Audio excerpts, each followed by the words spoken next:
Les amis, bonjour à tous, j'espère que vous allez bien et que tout se passe pour le mieux pour vous. Aujourd'hui, on va revenir sur l'actualité football parce qu'il y a beaucoup de petites choses qui ont lieu.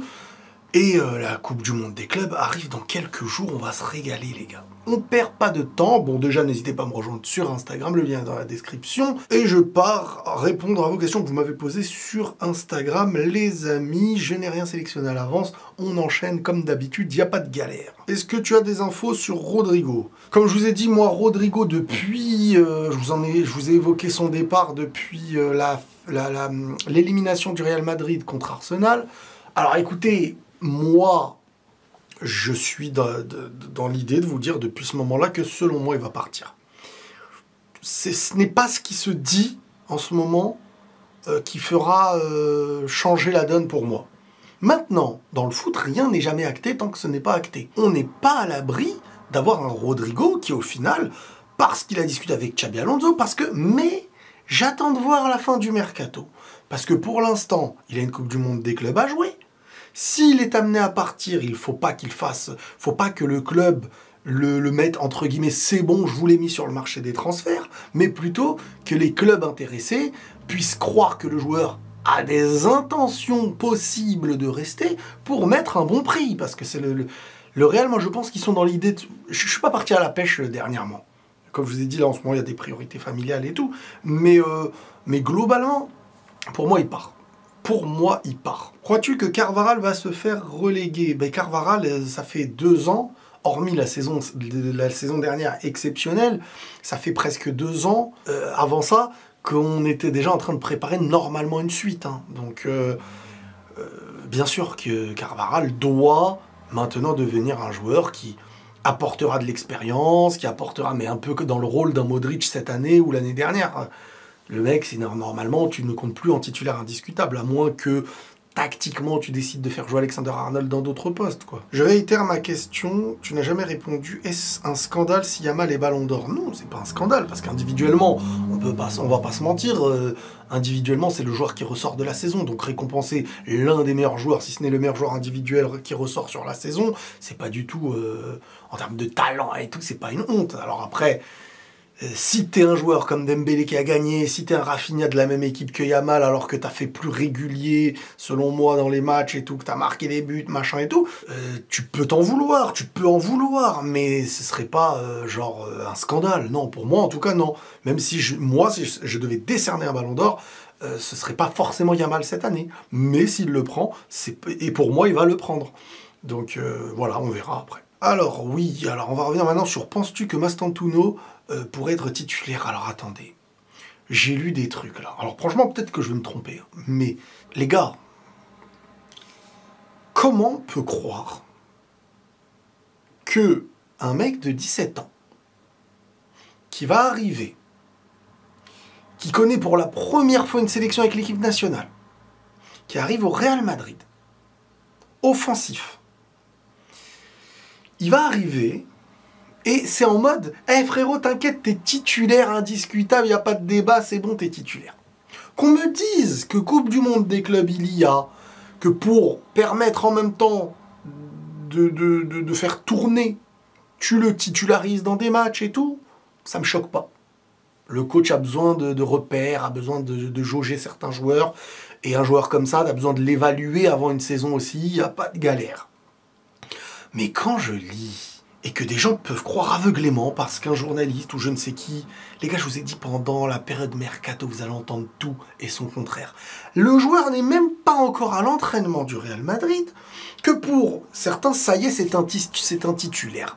Mais on ne sait même pas qui va partir, on ne sait même pas qui va rester, on ne sait même pas quel compo il va y avoir, et le coach ne peut même pas encore définir un 11 fixé, sans même savoir qui va arriver. Donc là, on est en train de me dire, c'est bon, il est titulaire indiscutable, et il y a des débats autour de ça. Mais il n'y a pas de débat à avoir autour d'un joueur de 17 ans qui arrive, qui va devoir gagner du temps de jeu et prouver même qu'il est capable de jouer dans un club comme le Real, ne serait-ce qu'en remplaçant. Parce que c'est pas assuré encore. Hein. C'est pas assuré. C'est exactement comme si l'année dernière, on vous dit, Hendrik, il arrive pour être un titulaire. Alors j'espère que dans sa tête, c'est le cas. J'espère que dans sa tête, c'est le cas. Et j'espère qu'il va se dire, moi je viens pas pour vivre remplaçant. Parce que c'est comme ça que tu deviens un futur grand joueur. Tu crois qu'Mbappé, Lamine Yamal, tous les grands joueurs, quand ils arrivent, tu crois qu'ils se disent, bon, moi, Benzema, quand il arrive à Lyon, je crois, il leur a dit, les gars, moi je viens pour prendre votre place. C'est comme ça le football, les mecs. Donc cette histoire de... c'est un titulaire attitré, c'est faux, ces trucs-là. Ça n'existe pas.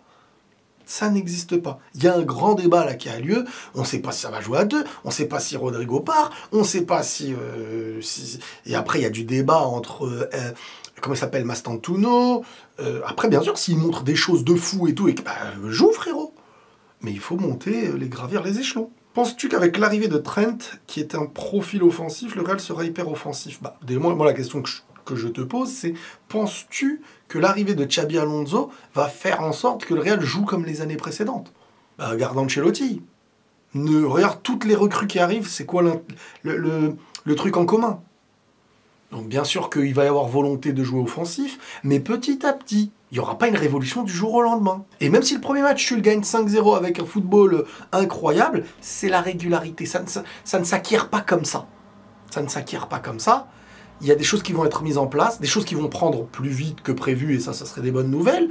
Et des joueurs qui... Voilà. Et puis la Coupe du Monde des clubs va permettre d'être un gros test avec objectif de gagner aussi. Hein. Mais ce que tu vas voir à la Coupe du Monde des clubs, que ce soit les postes, les titulaires et tout, ne sera pas forcément une obligation pour la saison qui commencera derrière. Ça, faut pas aussi tomber dans le panneau, les gars. Attention, l'euphorie, je la connais. Hein. J'en ai vécu beaucoup, des trucs comme ça, et j'en ai vu d'autres clubs les vivre. Les coachs à l'entraînement, les images, les premières minutes de jeu, machin, on va être dans l'euphorie, soit positivement, dans l'aspect émotionnel, soit dans l'aspect où tout le monde va t'incendier parce qu'au début tu marches pas très bien. On le voit avec Arteta, on l'a vu sous Luis Enrique, etc. Tout ce qui s'instaure sur du long terme. Parfois il y a des choses qui demandent du long terme. Il y a des choses qui sont pas faciles. Il y a des choses qui, plus tu veux mettre en place une nouveauté, restructurer les choses, plus ça ne vient pas comme ça. Donc il va falloir être patient, mais au Real, la patience, elle n'existe pas sans résultat. Donc il va falloir additionner régularité, patience et efficacité, tout en mettant en place quelque chose qui peut avancer doucement sur du long terme. D'où l'importance des grands joueurs aussi. Maintenant, c'est de la construction. On ne peut pas arriver là aujourd'hui dire c'est comme ça, c'est pas comme ça. Avec Mastantuono, tu ne trouves pas que ça fait un embouteillage en attaque? Ça dépend à quel poste il joue. Si Rodrigo est vendu, non. Comment il s'appelle, Arda Güler, faut arrêter de le compter à droite pour moi. Donc à droite, au final, si Rodrigo part, tu n'as que Brahim qui n'est pas obligatoirement un joueur que de droite en plus. Donc si Rodrigo part, Mastantuono a vraiment, dans certains schémas de jeu, si ça joue à 3 ou pas, j'en sais rien, ou à 4-4-2, mais plutôt sur le côté, ou entre les deux, parce que c'est l'animation de jeu qu'il faudra prendre en compte avant le placement offensif sur une feuille de match. Non, il n'y a pas d'embouteillage. Arda Güler sera considéré comme un milieu. Brahim et Rodrigo, pour moi, va partir. Mastantuono et Brahim, c'est deux joueurs qui peuvent jouer à droite, avec une préférence pour un mec qui est gaucher, logiquement, normalement. Donc Brahim pourrait après être autour des attaquants. Faut voir Hendrix ce qui va se passer aussi avec lui. L'après-Coupe du Monde des clubs va décider de beaucoup de choses, en tout cas. Beaucoup. Ce qui va être intéressant, c'est que beaucoup de joueurs ne joueront pas cette compétition que comme une compétition dont on ignore l'importance, mais comme quelque chose qui est un gros moment pour prouver un nouveau coach aussi. Penses-tu que CR7 peut gagner la Coupe du Monde l'année prochaine? On sait très bien qu'aujourd'hui, ça ne dépendra pas de CR7. CR7 peut bonifier en termes d'expérience, apporter un état d'esprit, mais pour gagner une Coupe du Monde, il va falloir... Alors, l'équipe, elle est en train de se développer très favorablement en termes de maturité, en termes d'un milieu de terrain très solide, mais ça va dépendre aussi de l'effectif. Hein. C'est ça qui va... C'est pas Ronaldo. Ronaldo ne peut pas porter aujourd'hui à 40 ans une équipe nationale. Mais par contre, il peut leur apporter ce qui peut manquer parfois à des équipes nationales. Par son expérience, sa volonté, et à la fois les coéquipiers de vouloir la faire gagner à Cristiano et marquer l'histoire du pays. Ils partent avec beaucoup de confiance en ayant gagné la Ligue des Nations. Ça va être hyper intéressant. Ils ont battu l'Allemagne et l'Espagne, deux équipes qui leur posaient des problèmes depuis longtemps. L'Espagne, quand même, une équipe très, très costaud depuis quelques années et tout. Non, ils ont gagné en confiance. Donc oui, ils peuvent la gagner et ce serait très beau pour Cristiano. Le super ballon d'or. Alors je sais pas, c'est quoi, j'ai entendu que maintenant il va y avoir le ballon d'or, et maintenant le super ballon d'or, dont on sait tous qu'il ira à Messi logiquement. Donc je sais pas c'est quoi exactement le principe du super ballon d'or. À la rigueur tu me dis tu le donnes à quelqu'un qui n'a jamais pu l'avoir, à une autre époque, qui jouait pas en Europe, ou je ne sais quoi. Je me dis ok, mais tu le donnes à un joueur qui gagne des ballons d'or, ça veut dire quoi en gros? Plus tu en as, plus t'es proche après de gagner le super ballon d'or. Et si tu as le super ballon d'or, est-ce que t'en as... Si tu prends plusieurs super ballons d'or, est-ce que tu es capable de gagner l'hyper ballon d'or? C'est des Pokéballs ou quoi après? Penses-tu que Messi a encore le niveau pour jouer en Europe? Le niveau, le talent, Messi a le talent exceptionnel. Mais maintenant, il faut voir dans l'intensité. Messi, je pense que si tout autour de lui est à 100% et agressif, et lui et que tu lui demandes que dans la créativité, je pense qu'il peut. Maintenant, forcément, avec les années, ça va être de moins en moins. On verra à la Coupe du Monde, peut-être. Ouais, je suis tombé sur l'interview d'Mbappé qui revient sur saison blanche, en mode t'es sûr, machin. Bon, on a tous compris. Quand t'es le Real Madrid, gagner une super coupe d'Europe qui est à l'initiative de la saison d'avant, il y a les trophées majeurs, les trophées mineurs, mais globalement, on sait très bien que saison blanche veut dire ne pas avoir gagné de trophée majeur avec l'équipe. Et Kylian, je pense que stratégiquement, il a tourné le sujet. Mais je ne sais pas si c'est parce que du poids médiatique qu'il a, il veut pas qu'on fasse ressortir un aspect négatif, parce que pour lui, il est en compétition encore pour le Ballon d'Or, et ça, il y a plein de gens qui ont du mal à l'admettre, qu'un compétiteur soulier d'or puisse encore se battre pour le Ballon d'Or. Non, il devrait accepter que les autres se battent, et pas lui, alors que nous, je peux comprendre qu'on ait une analyse. Mais un joueur de son profil, de son niveau, de son niveau, tout simplement, de son poids médiatique, puisse se dire bah, attends, je ne vais pas abandonner le Ballon d'Or tant que ce n'est pas fini. Et qu'il y a une compétition, et qu'il y a... C'est aussi un boost mental pour lui, individuellement, et pour sa carrière, penser à sa carrière. Donc, je pense que... Moi, je me suis dit deux choses quand je vois l'interview. Je me dis, pourquoi ne pas, tout simplement, admettre, ouais, franchement, cette saison était... Alors, j'ai pas tout vu, peut-être qu'il l'a dit. Cette saison était compliquée. Je suis soulier d'or, j'ai les capacités de faire en sorte que l'année prochaine, on se batte pour gagner un gros trophée, mais que c'est vrai que cette année, bah, étant dans un club comme le Real Madrid, pour nous, on ne peut pas se contenter de ça, et ne pas s'arrêter sur, non, pas saison blanche, machin, pour orienter l'interview dans un autre sens. Mais peut-être que si j'étais à sa place, que j'avais le même poids, qu'il y avait d'autres intérêts, et si aujourd'hui, médiatiquement, il admet un échec publiquement, est-ce qu'il n'est pas dans la représentation d'une difficulté qui le mène aussi à une perte de points pour le Ballon d'Or, pour des choses qui, lui, se bat encore pour. Donc c'est comme un politique, quand il est en campagne, bah, son intérêt, c'est pas de faire un débat sur ses échecs. Parce que forcément, il y a des votes à avoir derrière, il y a des... Donc c'est plus complexe que ça. On a notre pensée, moi j'ai ma pensée, mais en vrai, si tu es à la place du joueur, peut-être qu'on réagit tous de la même façon. Donc à voir. Mais ouais, son dernier match avec les Bleus, il a fait un bon match contre l'Allemagne. On sent un petit peu qu'il prend beaucoup moins la profondeur sur ces moments de la saison parce que bah, il faut du repos, j'imagine. Et voilà, quoi. C'est comme ça que je l'interprète à ce moment-là. Est-ce que tu aurais signé encore des joueurs pour le Real? Bah, je rajoute Carreras, un milieu central, et si possible, je prête Hendrik pour derrière ramener un Boudimir, un truc comme ça. Et c'est fini. Pedri peut prendre le Ballon d'Or en termes de talent, régularité. Pedri, ça va être chaud, je pense, les gars. À la fois par la propagande, à la fois par l'aspect un peu trop discret comparé à ceux qui sont hauts dans la zone, qui marquent les buts, ou les stats, tu les vois très très vite devant les yeux, et puis Lamine Yamal, et le joueur qui a été choisi pour la propagande de Barcelone, quoi. Donc Pedri, très très belle saison, mais malheureusement ce sera plus un Lamine Yamal pour moi. Si le PSG remporte la Coupe du Monde des clubs, avec un Dembélé décisif, sera-t-il Ballon d'Or? Moi, Dembélé, pour moi, il peut le mériter dès aujourd'hui, et je vous ai dit, il n'y a pas de galère. Maintenant, je vous ai dit, il doit... Ça, c'est une chose que je ne peux pas prévoir, parce que moi, je pars du principe que j'imagine les médias, les journalistes, aller sur Lamine Yamal, le jour du vote. Que Dembélé ne représente pas, entre guillemets, la victoire du PSG.